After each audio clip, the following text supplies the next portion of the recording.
ಉತ್ತರ ಕರ್ನಾಟಕ ನ್ಯೂಸ್. ಇದು ಕನ್ನಡದ ಉಸಿರು. ರಾಜ್ಯದ ಯಾವ ದಿಕ್ಕಿಗೆ ಹೋದ್ರೂ ಕೂಡ ನೀರಿಲ್ಲ. ಕಳೆದ ವಾರ ಅಲ್ಪ ಸ್ವಲ್ಪ ಮಳೆಯಾದ್ರೂ ಕೂಡ ರಾಜ್ಯದ ಜಲಾಶಯಗಳು ತುಂಬುವಷ್ಟು ಒಳಹರಿವು ಬಂದಿಲ್ಲ. ಸದ್ಯ ರಾಜ್ಯದಲ್ಲಿ ಬರದ ಪರಿಸ್ಥಿತಿ ಇದೀಗ ನಿರ್ಮಾಣವಾಗಿದ್ದು, ಇತ್ತ ವಿಧಾನಸೌಧ ಮತ್ತು ಸಚಿವಾಲಯಗಳಿಗೂ ಕೂಡ ಬರಗಾಲದ ಬಿಸಿ ತಟ್ಟಿದೆ.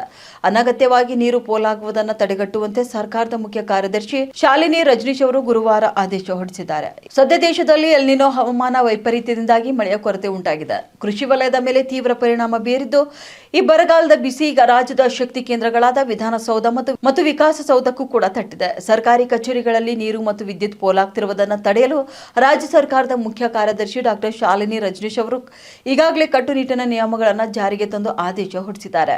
ಇತ್ತೀಚಿನ ದಿನಗಳಲ್ಲಿ ಕಚೇರಿ ಸಮಯ ಮುಗಿದ ನಂತರವೂ ಕೂಡ ವಿದ್ಯುತ್ ದೀಪ, ಫ್ಯಾನ್, ಕಂಪ್ಯೂಟರ್ ಹಾಗೂ ಎಸಿ ಸಾಧನಗಳನ್ನು ಆಫ್ ಮಾಡದೇ ಇರುವುದು ಸರ್ಕಾರದ ಗಮನಕ್ಕೆ ಬಂದಿದೆ. ಈ ಹಿನ್ನೆಲೆಯಲ್ಲಿ ಮುಖ್ಯ ಕಾರ್ಯದರ್ಶಿಗಳು, ಸಚಿವಾಲಯದ ಎಲ್ಲ ಇಲಾಖೆಗಳು, ವಿಧಾನಸಭೆ ಮತ್ತು ವಿಧಾನ ಪರಿಷತ್ನ ಕಚೇರಿಗಳ ಅಧಿಕಾರಿಗಳು ಹಾಗೂ ಸಿಬ್ಬಂದಿ ಕಡ್ಡಾಯವಾಗಿ ಪಾಲಿಸಬೇಕಾದಂತಹ ನಿರ್ದೇಶನಗಳನ್ನು ಅವರು ನೀಡಿದ್ದಾರೆ.